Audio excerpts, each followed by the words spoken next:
understand what is the relevance of the February 2020 bust of Mandrax. You're saying that it is a rare occurrence for there to be Mandrax imported into the country because it can be made here.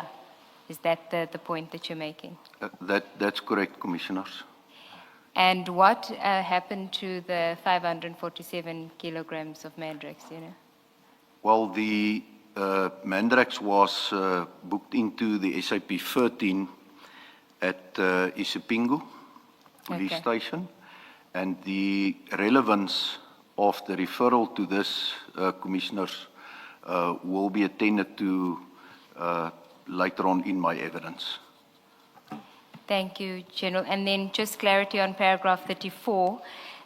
Essentially what you're saying is that the people that have super labs and that manufacture the synthetic drugs don't necessarily just stay within that lane.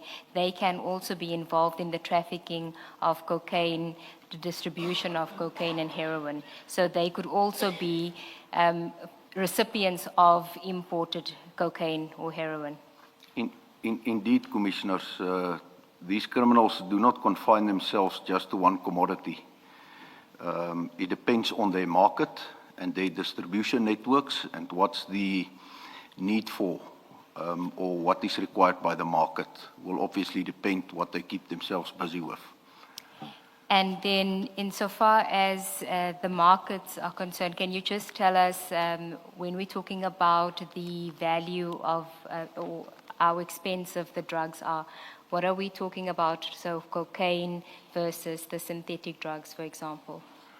Well, obviously cocaine is the most expensive drug of it all, Commissioners. And then these days the preferred drug, in addition to cocaine, is methamphetamine. To a lesser extent, but at a lower level, you will find extensive use of Mandrax, especially in poorer communities, due to the fact that it's less expensive. And the cocaine, are we just talking about pure cocaine, or is there a process that's involved in the cocaine as well? Well, Commissioners, obviously criminals will forever remain criminals. And there's no honor between thieves. So especially within the cocaine trade, when the cocaine arrives here, it is fairly pure in nature. But then the cocaine gets cut, so it gets mixed with other substances, so that they expand on the volume that can be distributed into the market by still selling it off at the price that they intend to sell it off as being pure. So it's less purer, but still cocaine. Okay, thanks, General. And before you move on to the next heading, General, with synthetic drugs, how prevalent is is local production, and is there information that locates it per province, where you could say we have a big problem of the super labs, let's say, in a particular geographic area in the country, and kitchen labs in a different part of the country? Thank you, Commissioners. Yes, the kitchen labs are throughout. There's no specific province or area that's least or more affected than another, because that's really for local distribution.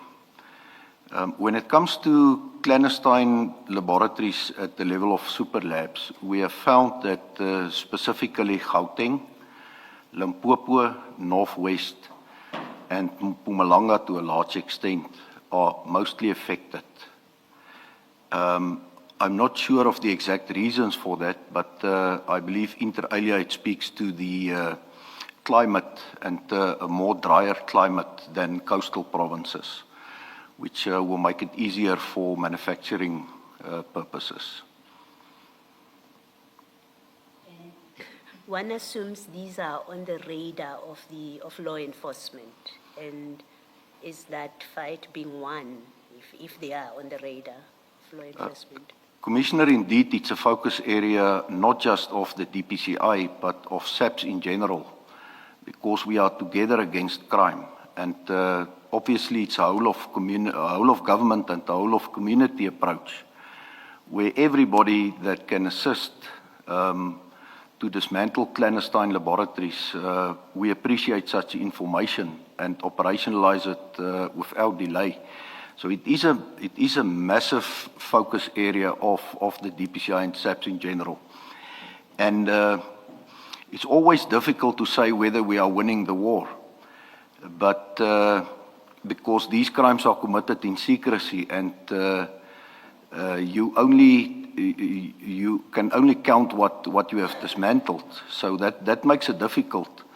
But indeed there is an increase in the need for synthetic drugs, and that's the reason for the influx of Mexican nationals into South Africa. One hears in popular media, if you like, or in public spaces, allegations about the involvement of police, that these kind of things carry on because there's protection from the police or involvement. Do you have any comment about that? What is your experience, and are you aware? You would be aware of this kind of allegations, and not to say they are correct or not, but do you have any comment about it? Commissioners, I'm not aware of police involvement in any of the matters that crossed my table, with specific reference to clandestine drug laboratories. I'm not aware of police involvement. But it's highly possible. I cannot exclude it. Let me be more specific. You, rightly or wrongly, there are parts in the country that I specifically mentioned to be hotspots. Some of them in Pretoria, some of them in Johannesburg. And the allegations in the public space are these, and these are more trading than anything, than labs, it seems, that supply of drugs, maybe let me say, that happens under protection of police officers, and that is why even communities are unable to win when they try and fight that. I'm asking that kind of question.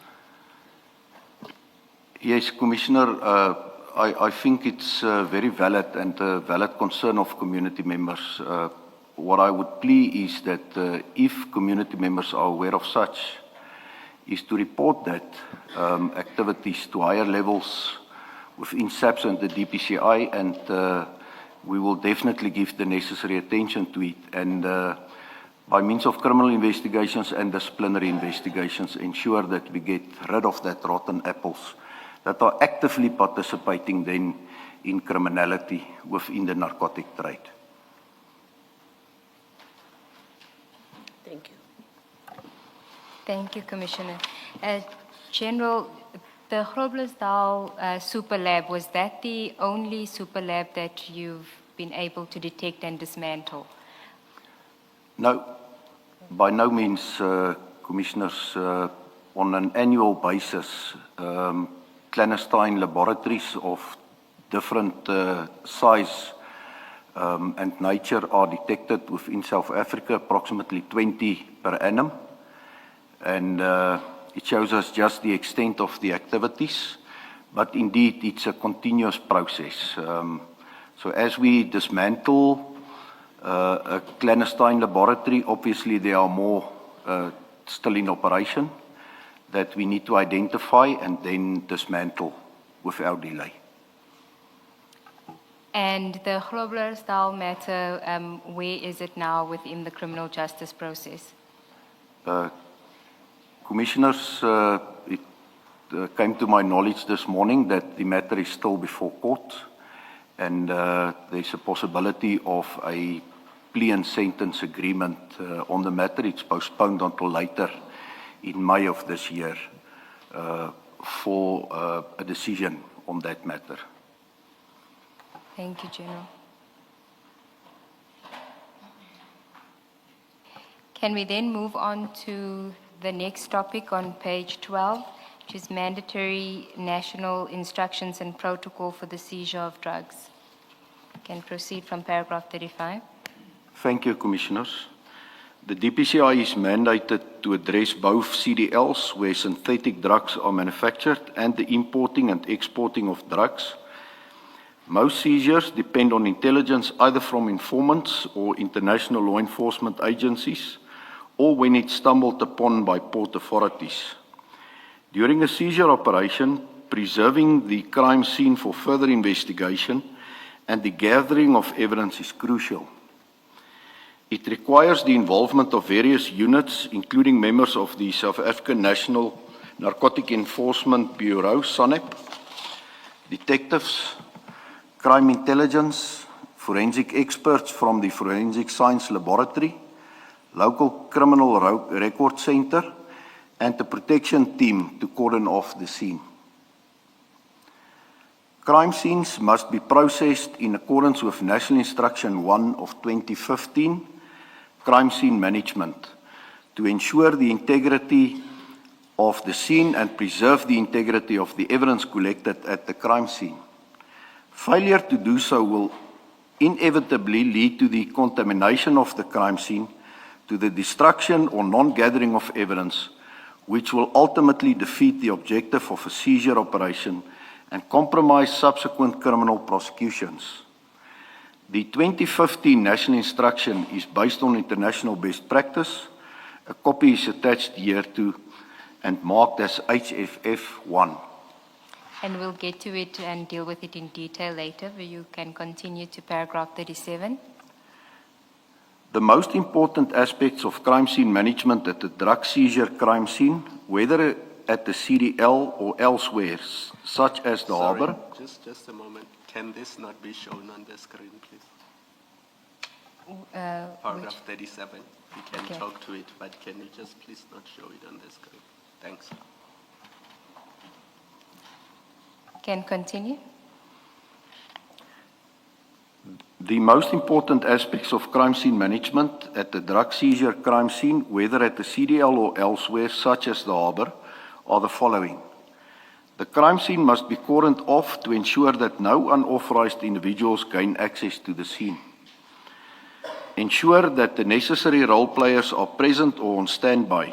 In a container drug bust, this would be at the minimum be the DPCI investigators, K9 Dog and LCRC, to collect evidence, including taking photographs of exhibits and of the scene processing procedures undertaken. FSL must be present at a CDL seizure, but are not strictly required at any other drug bust unless the investigation team considers it necessary. Can you just explain that, why would they not be FSL? What is FSL? What division do they fall under? And why wouldn't they necessarily be at any other drug bust but CDL? Commissioners, FSL is the Forensic Science Laboratory, and the reason why they are specifically called out to clandestine drug laboratories is because of the sophistication involved with those processes that's taking place there. For instance, they are specializing in the dismantling of these clan labs and the gathering of the necessary evidence from those scenes. It's very hazardous circumstances under which these drugs are manufactured. They have the necessary equipment to dismantle it. And then they must also take samples of an array of chemicals from those crime scenes. So it's rather complicated crime scenes, and it requires experts within that space. That compared to a normal seizure of narcotics in this instance now cocaine, from a container, you do not necessarily need that expertise. The local criminal record center investigators is more than adequate to deal with those crime scenes. And under what division does the FSL fall under? FSL falls within the Detectives and Forensic Services under the Divisional Commissioner for that space. Currently, it is Major General Mogale is acting in the post, but the actual incumbent is Lieutenant General Sentumule, who's currently the Deputy National Commissioner, the acting Deputy National Commissioner for the Detective Service. Thank you, General. Then on page 1437.3.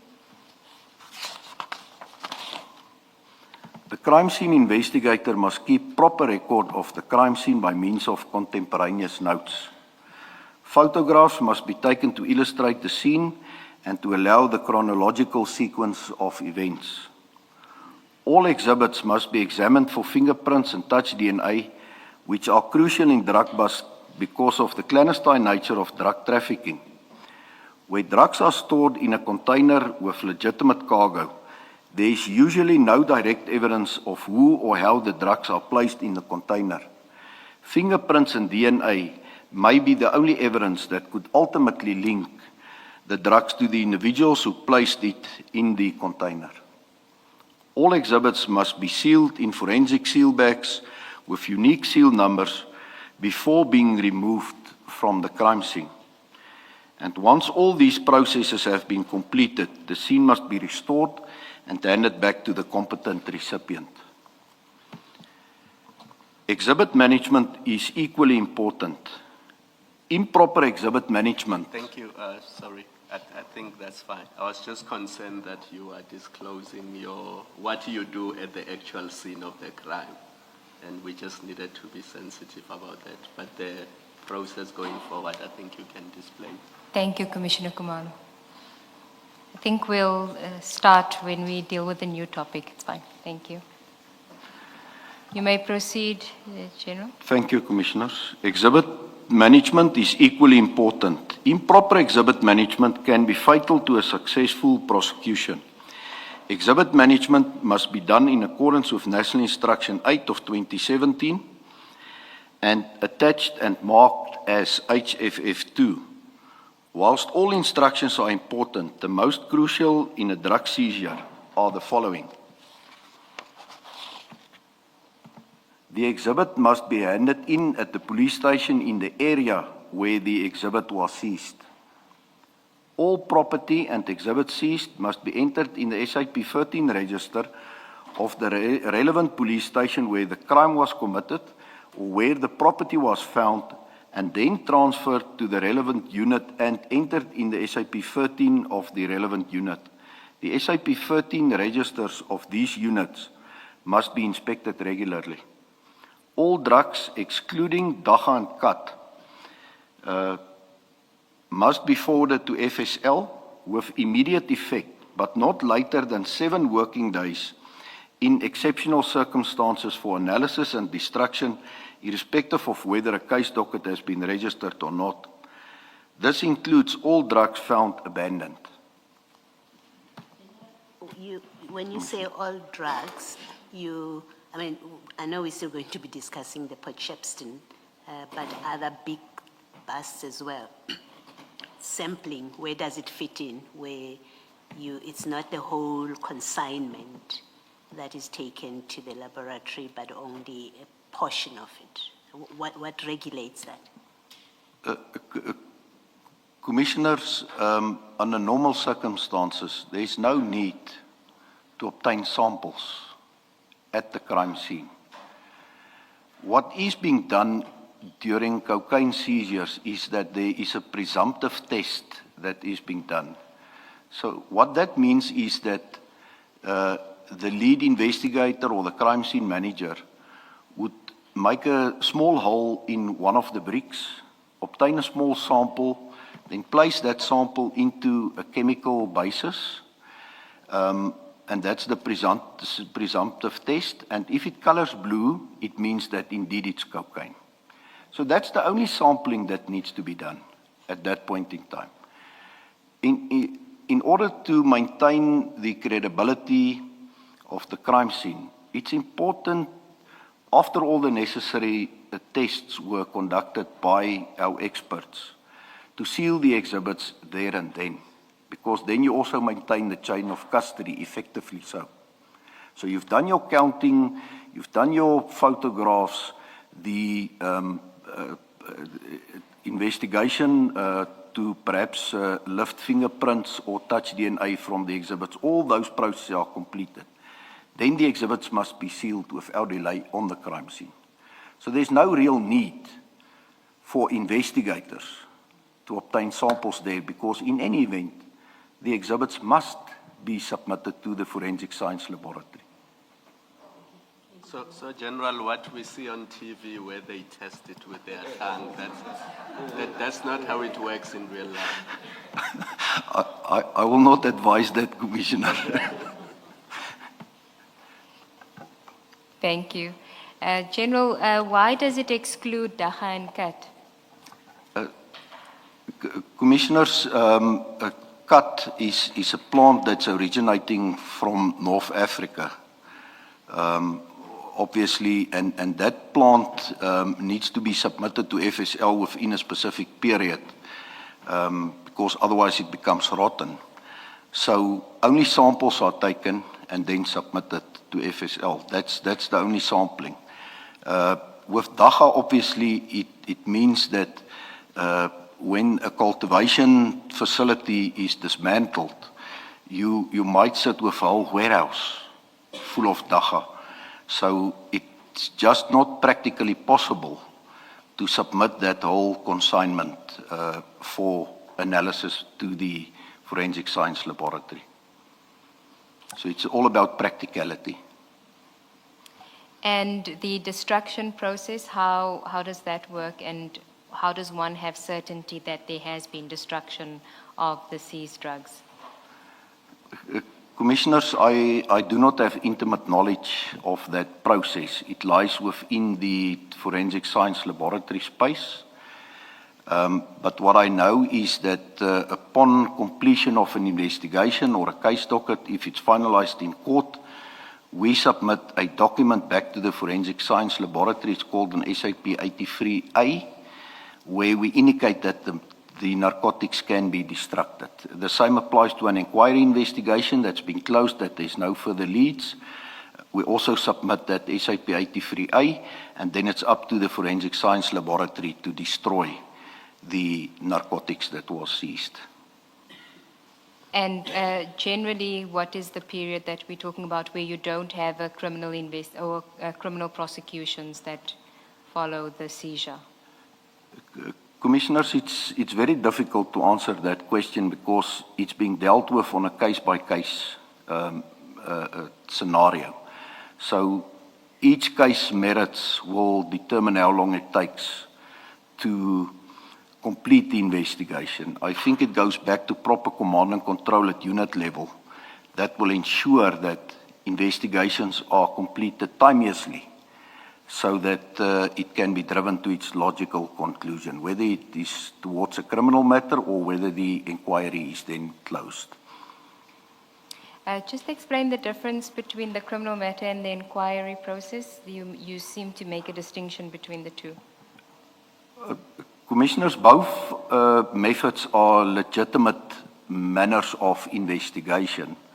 Obviously, a case docket is not necessarily always court ready, but in investigations that needs further investigation before we will move towards to arrest accused and to prosecute them, it's better to investigate it in an inquiry and then complete the investigation, then convert it into a case docket and submit it for decision, or to secure then arrests and place it before court. Thank you, General. And then paragraph 39. Before you go to 39, typically what happens where there's a seizure, but there's no identified owners or recipients of that consignment, what happens? Is there an investigation, an inquiry, and in that process, what happens to the point where a decision is made to destroy those drugs? Yeah, commissioners, in practice, those type of matters are dealt with predominantly under inquiries. The same processes needs to be followed. The exhibits must still find its way to FSL, where it's examined. You obtain your report from the experts. It's placed in the inquiry, obviously based on the merits, whether somebody or the consignment can be attributed to a person or entity. Then it will be converted into a case docket, and then the rest will follow. Otherwise, if there's no further leads, then the matter will be closed down, and the notification be provided to the Forensic Science Laboratory for destruction. What I can perhaps also indicate is that it does not matter whether it is a case docket or an inquiry, but within this space, we are working hand in glove with the National Prosecuting Authority, and our investigations are prosecutor guided. So right from inception, the prosecution are assisting us. Obviously, we are working collaboratively so to ensure that the detectives, for instance, do not miss an important link in an investigation. With that kind of explanation, would therefore be a record of an inquiry, if you like, for relating to the 30 July 2021, 1,000 kilograms seizure, and the Port Shepstone, the ones that end up getting lost. It's two different things, but would there be a record that indicates an inquiry was commenced and whatever steps were taken? That's correct, Commissioner. There is a unique reference number that's allocated to each inquiry and case docket investigation, and it is available. It is electronically system driven, so it is available for forever. And then after the inquiry is closed down, obviously it's archived, but still available. All right, thank you. And the drugs in that case would only be destroyed eventually when the inquiry is closed. Is that how it works? That's correct, Commissioner. Obviously, upon submission of the SAP 83A, then the forensic science processes will kick in terms of the destruction of the exhibits. Thank you, General. Thank you. Okay. General, we were at, I think it's paragraph 39. In addition to the aforementioned national instructions, a protocol on the search, seizure, handling, processing, and disposition of illicit drugs was adopted in October 2016 that must be complied with during the seizure of illicit drugs and the processes thereafter. The protocol is attached and marked as HHF free. Importantly, the exhibit must be photographed by the crime scene examiner from LCRC or the forensic examiner from FSL. The photograph of the exhibit or item seized at the crime scene must be provided with a report issued by the crime scene examiner to the responsible investigating officer. I will now deal with the November 2021 theft of cocaine seized in June 2021. Before dealing with the theft, it is important to first deal with the seizure of the cocaine 4 months before the theft and highlight areas of serious concern that preceded the theft. You may continue. So the next topic, June 2021, seizure of cocaine in Durban. Before you deal with the factual matrix, can you just explain to us your involvement in this matter, in the Port Shepstone matter? Commissioners, as I've testified earlier, I only became involved in this matter after my appointment as the component head for serious organized crime investigation at head office after the departure of Major General Kana. So after I took up the position, obviously I engaged with the investigators on the matter, and that is how I became privy to the facts of this matter.